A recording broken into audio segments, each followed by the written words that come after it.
You play to win the game. Hello? You play to win the game. You don't play to just play it. That's the great thing about sports. You play to win. And I don't care if you don't have any wins. You go play to win. When you start telling me it doesn't matter, then retire. Get out. Because it matters.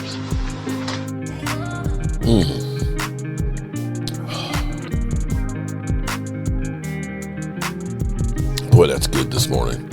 Good morning, good people. Mark Holmes here for my buddy Cowboy Joe Boo, as well as Joe Bear in the house. And as always, I appreciate each and every one of you guys for being here and being part of the Joe Boo Sports Report. Make sure you hit the like button and subscribe to the channel. Double check, because a lot of people have been telling me that for whatever reason, all of a sudden they've been unsubscribed to the channel. YouTube, has sometimes some glitches and stuff, but double check and make sure you subscribe and give a brother a thumbs up, because it really helps with the algorithms, and I appreciate each and every one of you guys. We're hoping to make it to 140,000 subscribers, and I can't do it without you guys. So we're already open for business, and the football gods are awake. It is week number 3 in the NFL, with the Buffalo Bills taking on the Miami Dolphins. And you know what? Here's the thing that I want to point out to people. The Miami Dolphins are completely in disarray.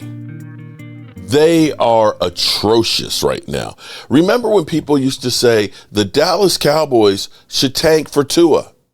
You remember that? Oh my God, Tua, he's going to be, a world beater, a game-changing quarterback. People literally said we should throw games just to get that guy. How's he doing right now? And here's where it's kind of crazy, because this is the mistake that the Miami Dolphins made, because they had Brian Flores. His first year, they were 5-11, not real good. Although 5-11 might be good comparatively speaking to where this Miami Dolphins team that seemingly seems like it's about to implode. In 2020, he was 10-6. And then the team basically said, we want you to tank. We want you to tank so we can get some better draft picks. And the coach didn't want to. And they still ended up being 9-8. They decided to fire him because they wanted to get the hot coordinator, Mike McDaniels. Everybody said, Robert Saleh, Mike McDaniels. Those are the hot coordinators. They're geniuses, right? Everybody loved his quirkiness, the little guy and stuff, and the way he dressed and everything else. And he was thought to be a genius. But that team that decided from that moment on, let's go out and get Jalen Ramsey. Let's go out and get Tyreek Hill. They went out there and they spent their money getting the players. They spent their draft capital, giving that guy everything that he needed. And that team has steadily gone downhill off a cliff. And at the same time, Dan Campbell was hired by the Detroit Lions. And the Lions, when you look at those two franchises, Dan Campbell, everybody laughed about Dan Campbell being the head coach. Look at this goober, man. This rah-rah guy. Man, that shit don't work in the NFL. That's not today's players. Today's players are more cerebral. That's why Mike McDaniel will be better as a coach. He understands those X's and O's. He can really, and oh my God, he's got Tyreek Hill. And they are one of the worst teams in the NFL right now. The Detroit Lions, with the rah-rah coach that everybody said is crazy, seems to be working in Detroit. So before we make complete decisions and discussions on whether or not my quarterback, Brian Schottenheimer, who instead of just giving out team balls is going through and giving the yes, and firing up, and literally having the owner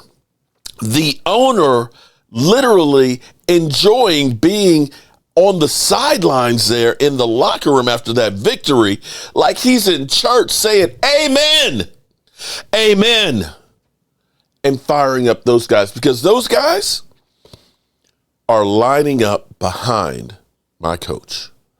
They're falling in because more than anything else, you must have players believe in what you're doing, and Brian Schottenheimer has that. Now, before we get into everything in here about the Cowboys and stuff as we get ready for the Bears, where we're surprisingly the underdog to the Bears. I still don't understand that, but hey, we'll get to that in a second. Listen, this world is crazy right now. This world is crazy right now. Understand, I talk a lot of shit about the Eagles, and I don't like seeing them win. I can be 100% real with you guys, okay? I can. And that's okay, because that's what I grew up with. With my dad being a Cowboy fan, growing up in Washington, D.C., metro area, that my uncles and cousins and heck, even my brother were Washington fans, but me and my dad were Cowboy fans. And the trash talking that would go back and forth. I am so deep in Washington territory that my brother ran into Dyron Talbert's wife's car. That was his first car accident. Joe Gibbs' son, J.D., went to our crosstown rivals. Their defensive coordinator, Richie Pettibone, his daughter and his son went to my high school. Richie Jr. was a linebacker on our team, went to University of Maryland. So I was knee deep in all of this stuff. But the thing about it was, what was almost as good as the game was the trash talking back and forth about your team and being able to say, ha ha, we beat you. And of course, having to take your medicine when you lost. But there was no malice against each other. Now, see, the thing on my channel that I like to try and do, Eagle fans constantly get mad. They go, Mark Holmes is always banning people and blocking people. That's actually my admin. Sometimes they block people by accident. But see, the thing is it's not about personal attacks. And in this day and age, everybody's ramped up in going after each other. And that's not what we want here. Now, I had Logan Motorsports. Logan Motorsports has been a great fan, great supporter of the channel, comes in on every live stream and stuff and things, has won prizes, and I've sent them out where he's given them to other people. There's nothing wrong with being an Eagle fan and enjoying this channel any more than there's a problem of being a Cowboy fan and enjoying an Eagles channel. But somebody threatened Logan Motorsports about being on a Cowboy channel. This is an Eagle on Eagle crime. How dare you go to it? People, there's nothing wrong with being able to enjoy the opposition. And in fact, in life, instead of saying you can't talk to that individual or that group of people because they're that group and individual of people, we're better off being able to communicate. We're not going to always agree. You have your point of view, I have my point of view, right? But that's okay because it's called freedom of speech. But if people were to sit down and have a conversation, you'll find out that some of the same things that you think about and want for you and your family and your friends are the same things that somebody else might as well. Football used to be the great equalizer, something that we could come together with on Sunday. You walk out in the mall and stuff, you see somebody else with Cowboys gear. Yo, what's up? It didn't matter if they're rich, poor, black, white, Hispanic, whatever. All I know is they're a fellow Cowboy fan. And we need to get back to that. So people, I don't know what this Eagle fan's problem is with going after my man Logan Motorsports. But dude, everybody should be free to watch what they want to watch and things. It doesn't affect you. So chill out. So last night, I got a text message from my man, Okoye Media. Haven't talked to him in a long time. Shout out to Okoye Media. Okoye Media has been doing this for a long time. He's not like me where he's spamming, 10 videos a day. I'm the update guy. But people who get down to the real meat and break things down, you'll remember Okoye going through with Dak and Des Bryant and things and stuff, which was the groundbreaking videos that he did that sparked a lot of controversy and a lot of conversation. It's always been incredible at the details and things. And he sent me this text message and he shared with me a way of looking at the Micah Parsons situation. And, wants to do some work together. And I say, yeah, hell yeah. Nobody ever wants to do any work with me. I guess I'm too old and crotchety. So I get excited when somebody says, hey, can we do something together? It's like, sure, man. Okay. Understand, I'm the village idiot now. I'm the village idiot. So you keep that in mind. But I want to be able to read this to you because this kind of is a different way of looking at it. But it's perfect what Okoye did.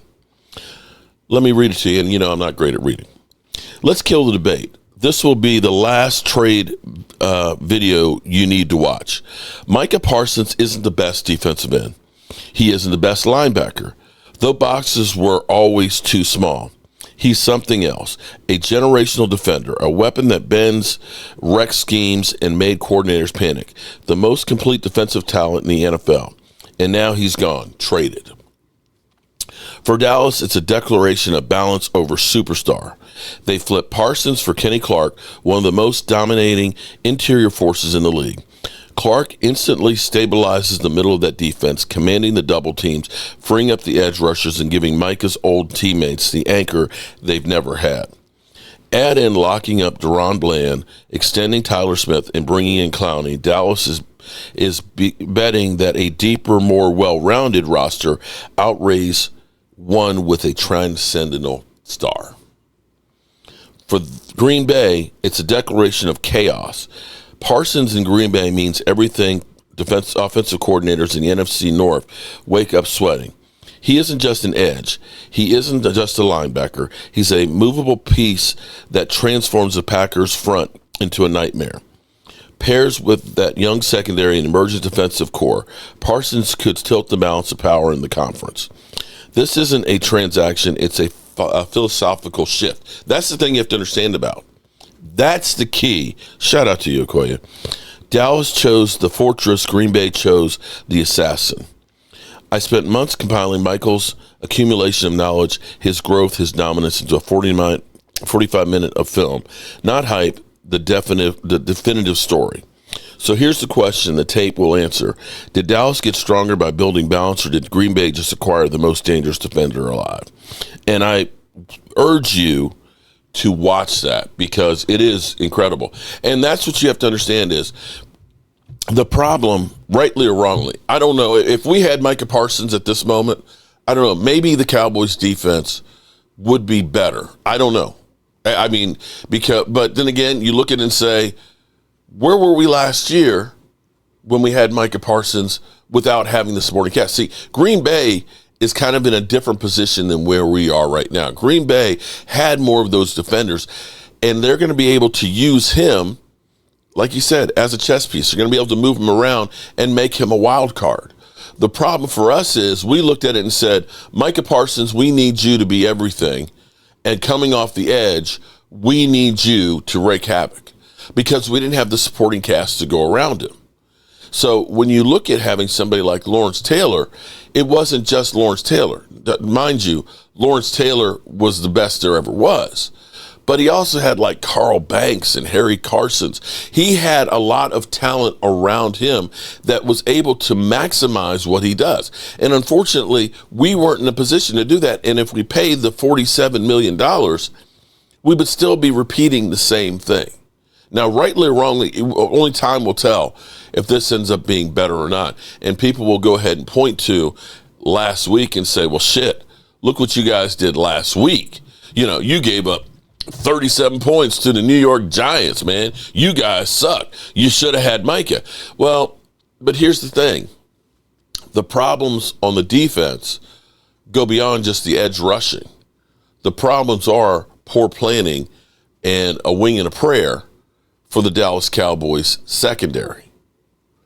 That's the problem right now is everything that they looked at having on the defensive secondary seemingly is blown up in their face. So shout out to Mickey Spagnola. Great article that he has out here. And I'm going to put it in his words because his words, of course, sound a lot more better because he's a writer. He's an old school journalist. because this explains exactly how bad we are and how many people we are down. But it seems like every person that they looked at and said, oh, we got this guy, this guy, this guy, this guy, it just has not worked out so far. You've heard the phrase, the best laid plans of men and mice often go awry. With thanks to the poem written by Robert Burns a long time ago. Well, with so many questions, just what a lack of the Cowboys have been doing at the cornerback position in the first two games in 2025, more to the point, giving up 450 yards to a 36-year-old Russell Wilson Sunday in the Cowboys' somewhat improbable 40-37 victory over the New York Giants. Let's go here with so far 602 passing yards allowed in two games. This certainly is not the plan of head coach Brian Schottenheimer and defensive coordinator Matt Eberflus following the April 24-26 draft. Now, I will say that, you got to look at when you say 602, damn, it's actually not as bad as that sounds, because the first week you only gave up 150. It's just this game that you look at and say, oh my God. Here's what they figured. See, this was the plan the Cowboys had. DeRon Bland would be the starting cornerback. They were counting on Diggs, who hadn't played in the NFL since December 9th, when his knee eventually needed surgery, sent him to the bench. Would be more than ready to start the season. That's what they thought. Then they drafted a third-round cornerback, Savon Rivell, out of East Carolina, who had only played 3 games last year, hoping he would be ready to start the season. And for insurance purposes only, the Cowboys made a pretty just-in-case trade with Buffalo to pick up Kyler Ilium with a 6th-round pick for 25 and a 5th round. With a 5th rounder and a 7th rounder in 26. They were counting on second-year corner Ceylon Carson returning fully healthy and ready to go. And on the outside chance, same with Josh Butler, counting on him to provide some depth, though knowing he went on injured reserve last December with a torn ACL. Those were their top 6 cornerbacks heading into training camp and counting on Bland, Diggs, and possibly Revell to be ready for the start of the season.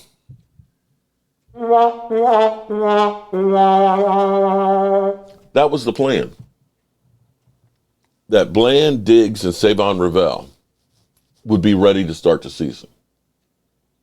As we know, Diggs was not ready to start training camp, having rehabbed away with this team, costing $500,000, reducing his $9 million base salary. He missed all of training camp on the physically unable to perform list. Neither was Butler. He was still on the PUP list. Carson, after an off-season shoulder repair, ended up spraining his knee at the end of July and must remain on injury reserve for at least another 2 games.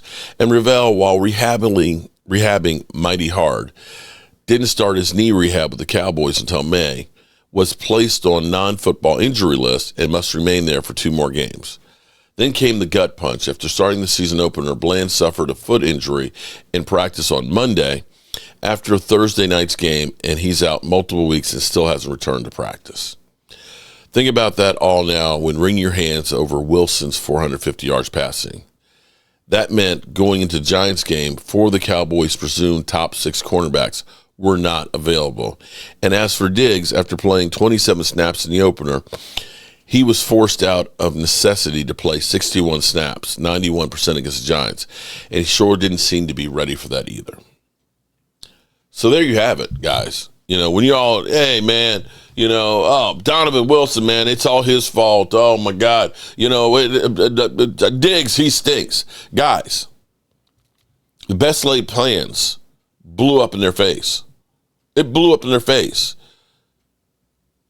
The only guy that you had penciled in to be a starter is still recovering from the knee surgery. You're crippled in the secondary.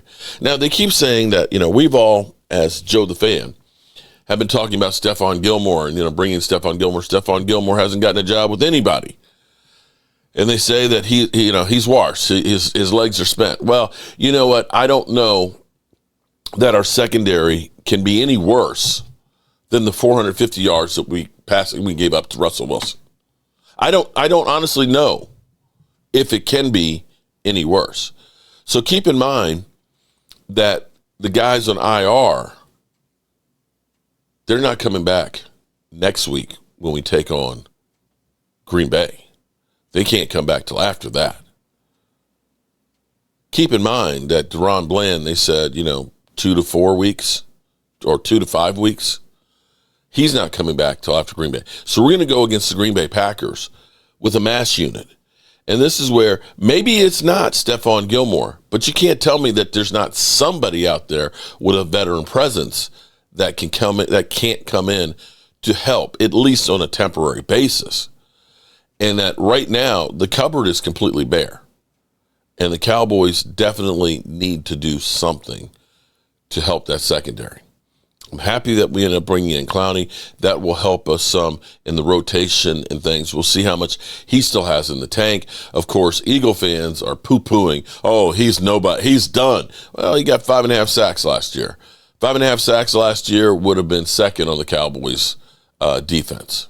So there's that. So time will tell where we go. So with that, the thing that amazes me is the Chicago Bears, when we talk about how bad our defense is. And I'm going to tell you, in retrospect, where our defense is right now from that game, we're still ahead of where we were last year with the defensive numbers that we finished up with. We were one of the worst defenses in football, and we could not stop the run. If there's any good news here, is at least against the run, for the most part, we've done well, with the exception of one thing. Because we held Saquon Barkley to 60 yards, 3.3 yards a carry, which is some of the worst running in his career. The problem we had was keeping contained with Jalen Hurts. And that was some guys out there playing hero ball. I'm not going to say that. Dante Fowler. Getting out of position and some holding calls that should have been called. But for the most part, having Kenny Clark, there goes my chipmunk, Kenny Clark has helped to shore up that defensive line. If we can get a consistent pass rush where guys are respecting their lanes, this team will do better on defense. And if we can start to get back some of those cornerbacks, that will help. But in the meantime, the Cowboys really need to do some work on bringing in some of those guys. So we're going to finish this off this morning with a little look at Dak Prescott playing the best ball of his Would you be shocked career. if Jared Goff and the Lions win the NFC North? Greeny, not shocked at all. Did everybody jump off this bandwagon, this Lions bandwagon? I feel like people did. After Well, the Green Bay shame game. on everybody for doing so, because the Lions still have the weapons. They still have Jared Goff. Yes, they have a change at offensive coordinator, but they still have the horses. This is a team that should definitely win this. I shouldn't say definitely. Can definitely win this division. We'll see them Monday night against the Ravens in a fascinating game. Meanwhile, how about in the NFC South? Would you be shocked if Michael Penix led the Falcons to a division title? Greeny, yes, I would be shocked, but it's not because I don't think Michael Penix is a good quarterback or the Falcons can't do it. I would think it would mean the Bucs fell off or the Bucs got hit by the injury bug, because the Bucs, the way they are playing right now, I just see them as the favorites to win the division. But the Falcons are definitely a team on the rise. They banked that first big win in the rivalry week one. Tampa did. Finally, Kmart, would you be shocked if this Sunday the Cowboys lose to the Bears? All right, guys, this might surprise you, but I'm going to say I would be shocked if the Cowboys lost. You know why? Because the Bears had trouble with the Lions' explosive plays. Like, they just could not stop the Lions. And I'm not saying the Cowboys' offense is as prolific as the Lions or anything like that. But the Cowboys on offense have playmakers. I think Dak Prescott has to take over to offset their defense. So I would be shocked. Well, I'll tell you what. If you said that you think that Dak is playing as well as any quarterback in the league, you wouldn't be alone. Our new colleague at ESPN is longtime quarterback Chase Daniel. He was praising the heck out of Dak for his strong start to the season. This is from the Scoop City podcast. I don't know if there is a quarterback in the NFL right now that is playing the position of quarterback better than Dak Prescott's playing. The Cowboys aren't a good team. I don't think they're a good team. Like, team-wise, defense is struggling. But if you're just looking at pure quarterback play, man, the way Dak's playing right now has been excellent. Is Dak Prescott playing as well as any quarterback in the NFL? Cousin Dak is back, baby. He's back to tip. I mean, when he's healthy, he's as good as anyone in the league. The major criticism, or not anyone in the league, like the top tier guys, but the major criticism for Dak is like postseason stuff. I don't think anyone's surprised about how he's playing. When he's healthy, if he's protected, he can do anything. I think the old school quarterbacks that we see less and less of in football, like the Manning and Brady-style guys that after the line of scrimmage, manipulating everything, getting the best pre-snap read, understanding the defense, and then ripping a ball through the seam. Like, that's Dak Prescott. He's doing that stuff on a week-to-week basis, and he has been for several years. You know, like Peter, you weren't with us yet, but 2 years ago, people forget. I mean, look, I get it. In the world in which we live today, we move so fast. The last time he played a full season healthy, he was the runner-up for MVP of the league. It should not surprise people that he is playing this well. He's the highest paid player in the league, too. And, you know, whereas Tua makes $50+ million, and we break down every throw and say, well, wait, what? Did they get their money's worth? You never question Dak's salary because Dak is